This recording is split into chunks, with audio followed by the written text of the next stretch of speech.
понятно. Жүзің бар, 14-ші айдай көркем жүз, лицо.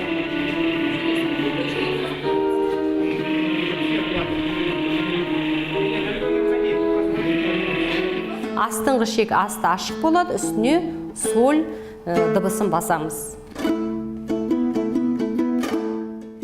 Тайдиден оны мыңдаған халық әндері сияқты лирикалық әндерге жатады.